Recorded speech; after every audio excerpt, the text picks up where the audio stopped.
Hey, Mike again with Guinea Bees. Just it's that time of year, it's springtime. A lot of you are getting package bees and nukes. I just wanted to show a quick video or create a quick video that covers your pickup of your package, how to get it in the car, what to do, and then a quick installation video on best practices for putting the package in a hive. Today it's a little cloudy. It's not super ideal, but it's not too bad. It's not windy. It's about 60 to 62, I think, degrees. So let's jump right into the process. All right, so you're gonna be getting likely one of two different types of packages. This is a plastic manufacturer's bee bus. I prefer these. They're, I think, easier to work with, and you can reuse them, or they're, I guess, easier to reuse. And what it is there's a can in here. I'm not gonna lift the whole thing out, but that's full of sugar syrup and a little cap on the bottom that's feeding the bees in there. You can see that on here. Yeah, you can see them crawling around in there. But what you're gonna want to look at, is you're gonna want to make sure there's not very many dead ones on the bottom. See this one? There's hardly any. This is really good, and they should be hanging primarily from the center. You can kind of see a cluster right here. And what they're doing is they're hanging around this can, and on the other end of this little pink tab is the queen cage. And so she's hanging in there with a sugar cap plugged, and that sugar cap, which will show you, or I'll show you on the installation, is what the bees will eat through in 2-3 days to release the queen. And they're pretty acclimated to her now. This package I picked up off of our bee sales this year. So this one was packaged Thursday or Friday, and today is Wednesday. So you can see how long they can actually hold up in there as long as they're fed. You can kind of get an idea lifting this can up, how much sugar syrup's in there. This one still feels pretty full. So there's likely going to be some hitchhiker bees on it, which is fine. In this case there's only two. Sometimes there's much more. Like here's a few over here. And that's honestly not even that much. But if you're going to set them in the car, there's a couple things that you could do. You could just set them in freely. If you've got a truck and it's nice and cool, it's not bad to set them in back. Like today, that's what I'm doing with these ones here. They're strapped in so they can't slide around. You don't want them sliding around and bumping around. But in this case, I'm going to put this one in the truck. And so what I do is I got my little bee brush here, which you don't necessarily need to have. I mean, these bees are pretty friendly. Like, I could just flick her off. There's only a couple. Flick that one off. That one's not very happy though. And so see, yeah, she's not happy lifting her butt up in there like that. Yeah, there's a couple on here, but you could take a brush if you really wanted to, brush them off. And then what you do is there's these little kind of thumb holds here, or hand holds. Just set the cage down, open the truck up. Well, in my case, the truck.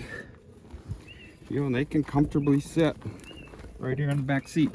And if you're worried about them getting out, you can have a light sheet. You can put a light sheet over the top of them. That'll help. And having that light sheet, if there's any loose ones, it can be a bit unnerving if you got 4 or 5 bees flying in your face while you're driving, and probably not safe if you're not comfortable with them. So having a sheet over them, or a net, like a really fine net that the bees can't slide out of, is a good idea as well.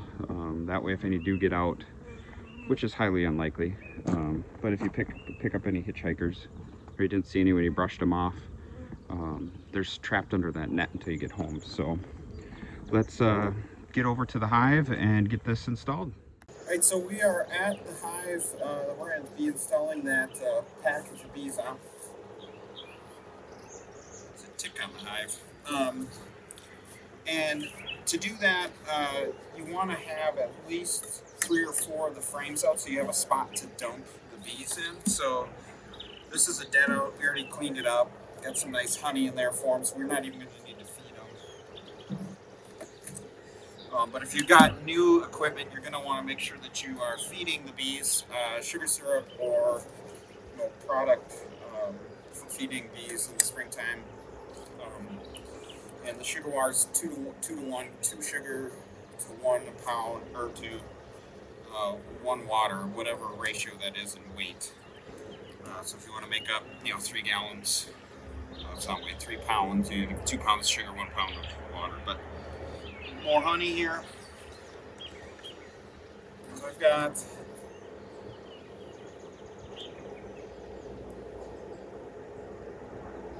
these in there. So I'm pulling 4 out. So now what I'm going to do is I'll get the package and we'll dump them in. And before I do that, I actually have made up some sugar water here.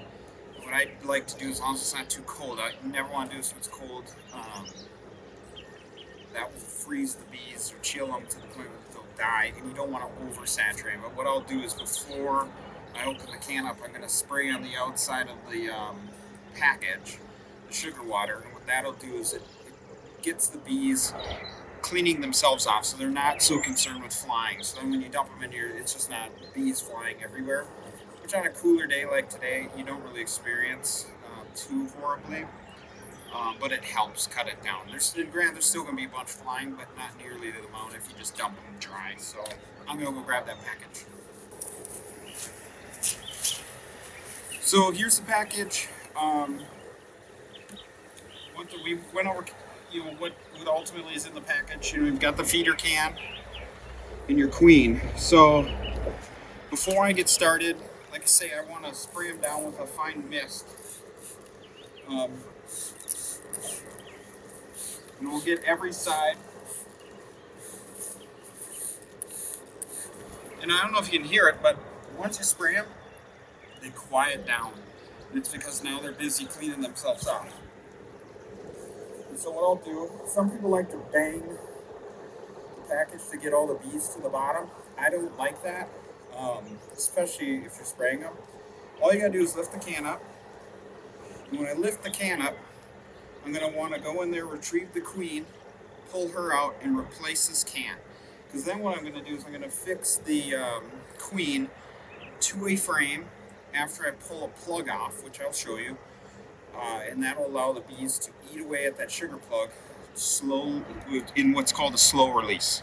That slow release helps the bees continue to get acclimated to her. They're probably acclimated to her now. I mean, they've been in this cage for 4 or 5 days now. So in some cases you can free release her, which would mean you just open her up and let her go into the hive after you dump the bees in. I don't recommend that for beginners for a few reasons, or a couple reasons. One, she can fly off. If she flies off, you're kind of screwed. It's happened to me before where you're chasing them around the yard. I mean, it's ridiculous. Kind of funny, actually. But that could be a disaster. You lose the queen, you have a box full of just bees with a 21-day timestamp on them, or less. I'm sorry, 6-week timestamp or less. So, but what I'm going to do is I'm going to pull her out and I'll set her aside just for a second, then I'll bring you in closer so you can see. So, you just slide the feeder can out. See, the bees are just hanging from there. Because I sprayed them, none of them are flying out. Not even a single one. Oh, there went a couple. So there she is. Just shake off the bees and then replace the can. You're going to crush a couple bees. It's just the way it works. And so, get some of the bees here.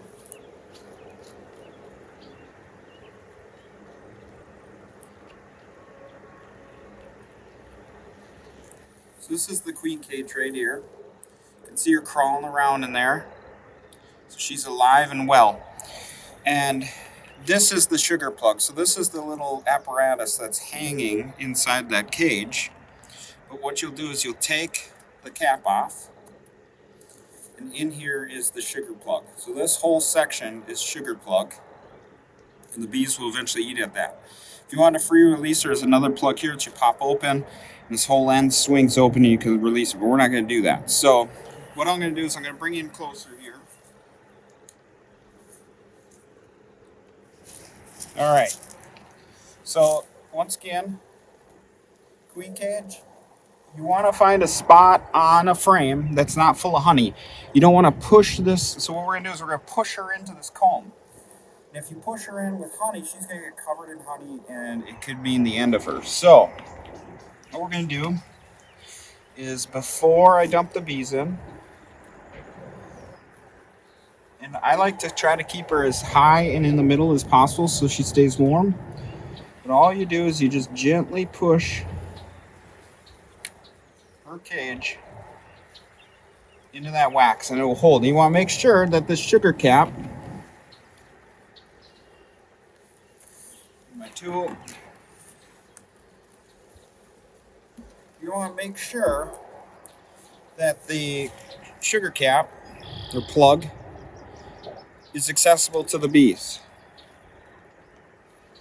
So what you'll do is when you set in the next frame, after we dump the bees in here, that frame will go up against her side, so they'll still be able to access that sugar plug.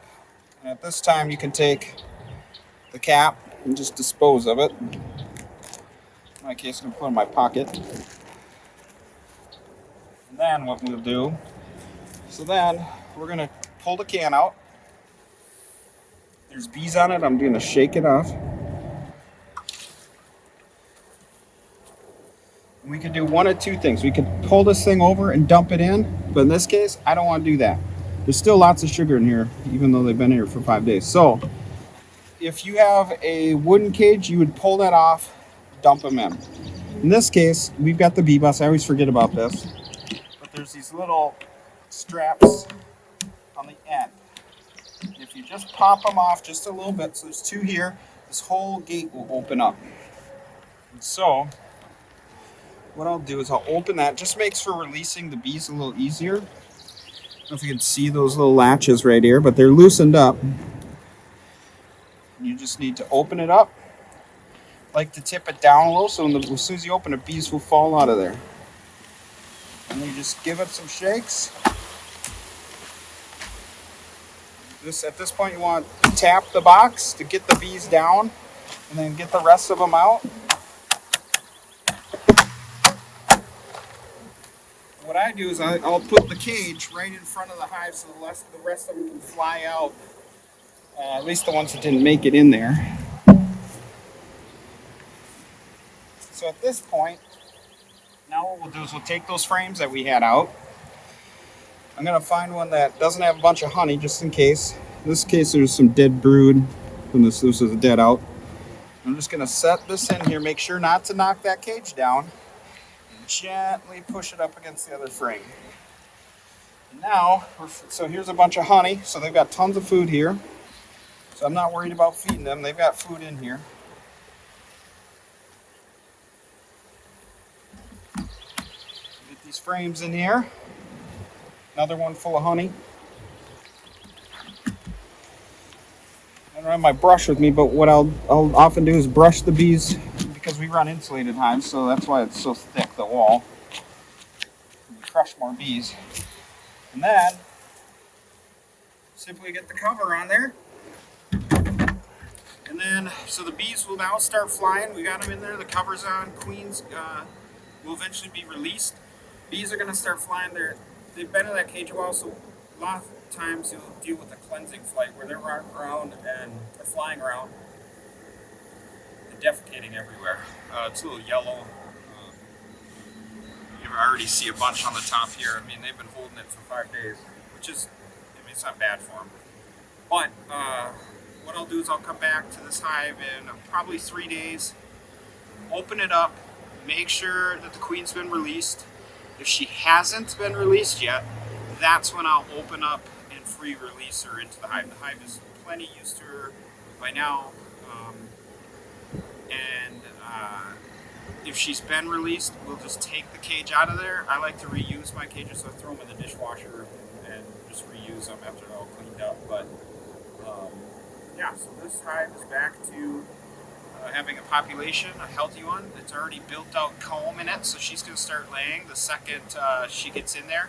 If you got brand new equipment, you're going to want to feed them, and it's going to take them a few weeks to draw out comb on those frames and for her to start laying. So if you've got access to drawn out comb, that's an invaluable asset, or a very valuable asset, because she can start working right away. So Once again, thanks for tuning in. If you could hit that subscribe button and the bell next to it, helps us out a ton. It lets the Google algorithm and Google bots realize that you guys are liking the content we're providing, and they start recommending it more to other people. So if you enjoyed this, please do that for me. And thanks again, and we'll check you on the next video. Bye.